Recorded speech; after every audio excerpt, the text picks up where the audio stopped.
All right.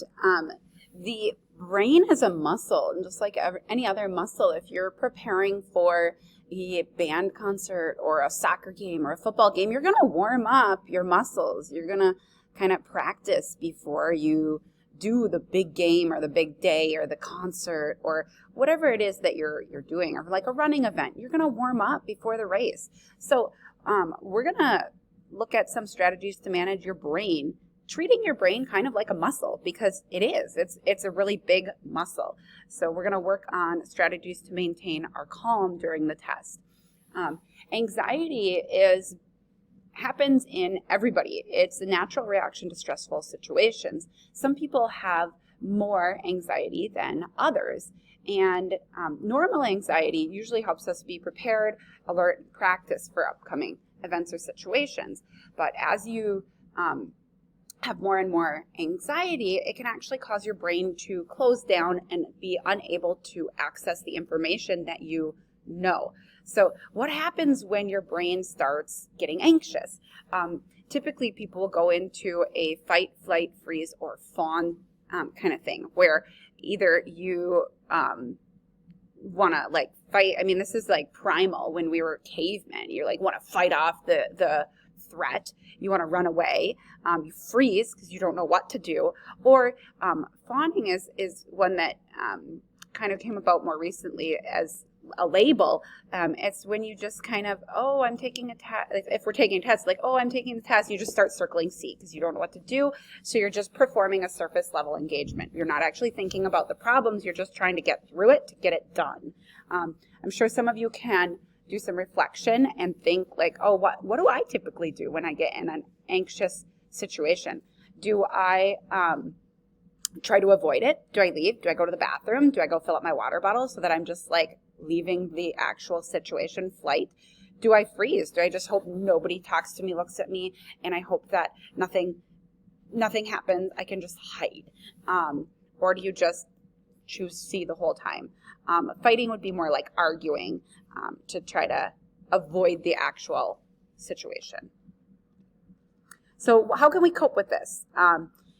Here's a few 1 to 5 minute anxiety coping strategies, and they're developed to try to work on your brain as a muscle to get it to quit producing that anxiety hormone. And through slow repetition of the strategies, you can start to work on calming yourself down. So one would be focus on something really close, like on your desk, and then look far away. Focus on something far away. You're using different muscles in your brain on these different focuses. You could try to prepare well, and if you feel yourself working up some anxiousness, use logic to walk through it, because anxiousness is illogical. At times it'll come on and make no sense. Why am I being anxious right now? Not your fault. It's your brain doing something. So try to acknowledge it and work through it. Take calming breaths. One thing you could do is on your hand at the top of your thumb, and tracing your hand, you can breathe in on the way down and out on the way up, in on the way down, out on the way up. Just something to work on taking some deep calming breaths. Fidgets aren't allowed on the ACT, but fidgeting can help you refocus.